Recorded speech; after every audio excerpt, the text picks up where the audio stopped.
What's good, guys? This is Vahagraphy. I'm Vahagn, your rock and roll photographer.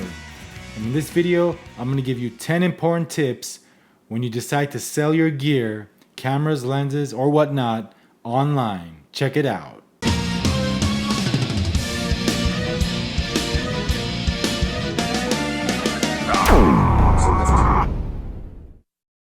Rock and roll. So you decided to sell your gear online, cameras, lenses, lights, tripods, whatnot. First, let me tell you, I've been doing this for years. I've bought and sold camera gear online for many years, and today I'm going to give you 10 important tips on doing just that. Make sure you follow these exact 10 tips I'm about to give you guys for an easy, safe, and sane transaction. So here we go. But before I get into it, please like and subscribe to my channel, Vahagraphy. Please hit the bell icon to be notified when I upload new videos. If you like my videos, guys, please subscribe to my channel. Please put a thumbs up there. I'll appreciate it very much. Thanks, guys. So tip number 1, determine a price point and which to list your items. What I do is, the first thing I do is, I check what they're going for online. I use eBay, the sold prices on eBay. I go to ebay.com, I go sold listings, and I see what they're selling for online. The sold listings on eBay, the sold category, is a good measuring stick to see how much you'd get for your stuff online. It's a great tool to use just to get an idea of what they're going for, how much your item is going for online on the used market. And also, determine if you want to sell it faster or you want to take your time and get the right price for your camera gear. For example, a quick and easy way to doing this, if you want to sell it quick and get it off your hands fast, you sell it for a price a little lower than what everybody else is selling it for. That way you can get a lot of people interested in your listing and sell it faster. But if you don't care when it sells and you want to price it above everybody else, that's a good strategy as well. You see, for example, if I'm selling a lens that's an exotic lens that there's not too many of online, and I don't really care when it sells, I'm not in any rush, I'll list it a little higher just to make some money on it. For example, I sold a 200 to 400 last year, a F4 version 1 model. I listed it for about $800 to $900 above eBay sold listings because I knew on the used market there's not too many of these lenses online and it's a real exotic. So I made some money on that transaction. And on the flip side, for example, let's say you're selling a 24 to 70 and there's plenty of them online, but you want to get rid of yours fast to upgrade to a newer one or you need some fast cash. Sell it a little lower than market. That way you get a lot of people interested, especially if it's in good condition. You get a lot of people interested and you'll sell that thing very fast. Tip number 2, decide whether you want to communicate with buyers via email only or with phone number, text messages. What I do if I want to sell it quick, I put my phone number. Usually when buyers look and there's no phone number, they'll hesitate sometimes to email. They want a quick response. So if I'm trying to sell it fast, I put my phone number along with the email. If I'm selling it on Craigslist, Facebook Marketplace, or OfferUp sometimes. And again, if you're not comfortable with posting your phone number, if you have a secondary phone, use that number. Or if you want to really stay safe, just use email. That works as well. If the buyer's interested in your lens, he'll email you. You guys will communicate via email, swap numbers, and go from there.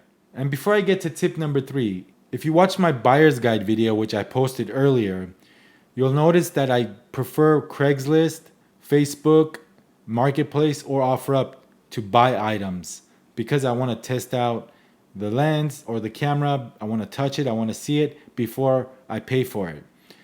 When you're selling items, it's a little different.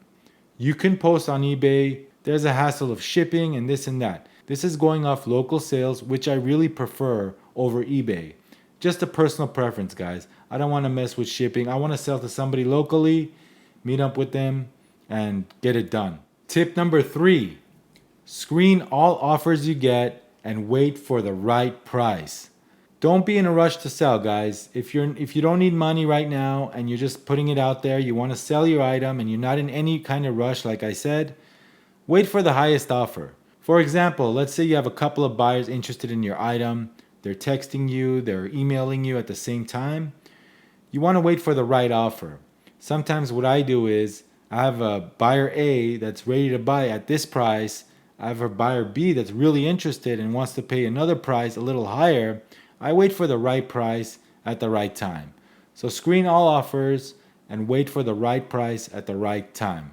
Don't be in any rush to sell. But if it's a quick sale and you need the money right away, and if it makes sense and if it's a fair price for you, go for it. Tip number 4 when you're selling items: avoid any type of fishy, weird people. Once you see they're asking you a million questions about this item, they're asking a lot of questions about your camera gear, they seem a little weird, just move on, guys. Move on to the next buyer. Once you see that the potential buyer is nervous and is asking you too many questions, there's a potential you might have a problem there. You might sell him the item, and then a couple of days later he'll call you. He'll say, I have a problem with this item, this and that. You know they're a little nervous, you know they're a little sketchy, fishy. It's better to move on to somebody more confident, more advanced, that's done this before, than somebody that's new, that's never bought used before, and doesn't really know what to expect with used gear.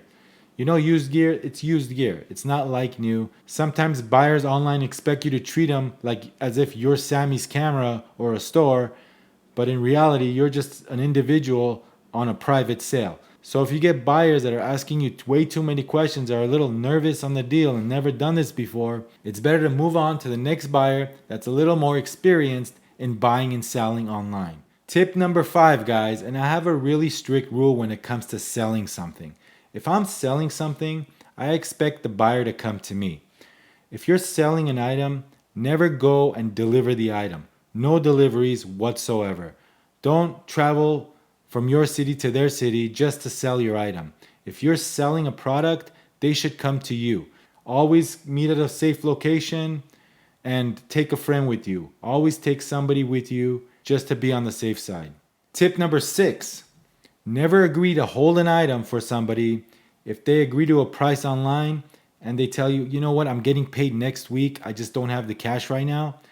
Never hold an item for somebody. The only reason why I say that is because I've done this in the past where I had an agreement with somebody, a verbal agreement. They said they'd come see me in a few days, and in the meantime, I had some really serious buyers for a little less money, but they wanted to buy right away. I held the item for that first offer, and then the person never showed up or he changed his mind.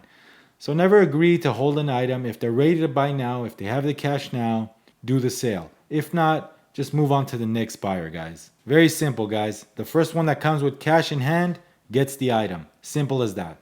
Tip number 7. No checks, no credit cards, nothing like that. Cash only. When you're dealing with people on Craigslist, Facebook Marketplace, OfferUp, offer it cash only, no exceptions. Only when you're trading for items, you do research on their item, make sure that the condition is similar to your item, see what the market price is on their item, and make a deal amongst yourselves.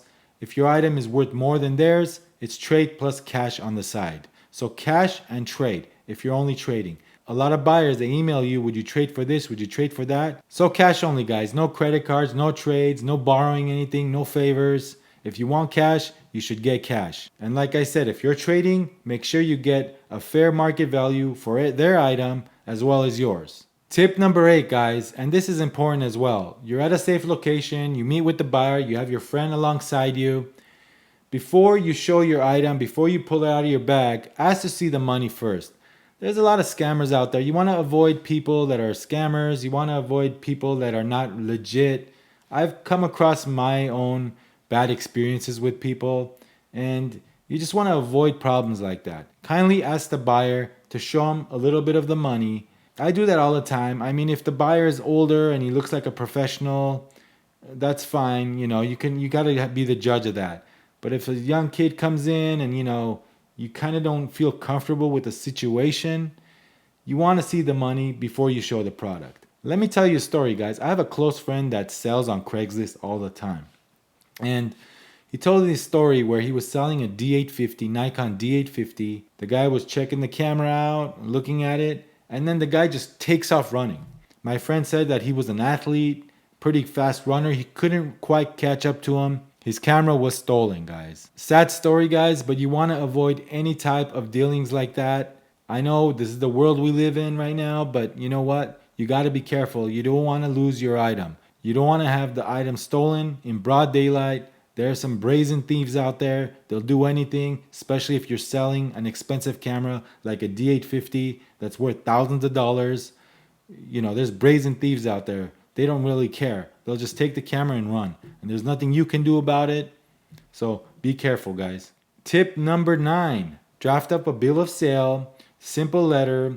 You sign it along with the buyer, the date and what the item is, serial numbers, just so you have proof of the transaction, guys. You want to avoid any kind of conflicts, and you want to have as much proof as possible that this was a legit transaction. So draft up a bill of sale letter with the serial numbers, both signatures. And what I do, like I said, I take a picture with the buyer, you know, him holding up the item, just so I have another backup to fall back on, just in case. And the final tip, tip number 10, make sure the buyer knows this is a final sale. That's why I don't deal with eBay. I don't want to have returns. I don't want to deal with all that kind of extra stuff. I want to sell locally. I want to sell to a serious buyer. And I make sure he or she knows that this is a final sale. So what I say is, Mr. and Mrs. Buyer, look at the item, test it out as much as you like. I'm here with me and my friend and you. Test it out, take a few shots with it, make sure you want it, because once we do this little transaction, it's final sale. Again, you're not a store, you don't take returns, you're a private party seller. Once he or she agrees that they want to buy it, it should be the final sale. No returns, no change minds, nothing like that.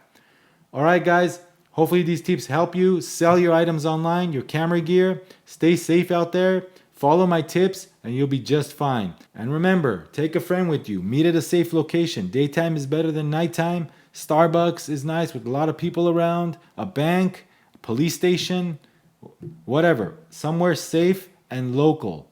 And leave a comment down below, guys. I want to hear some of your nightmares or some good stories when you were selling photo gear in the past. Funny stories, sad stories, whatever. Leave a comment down below. I'd love to read it.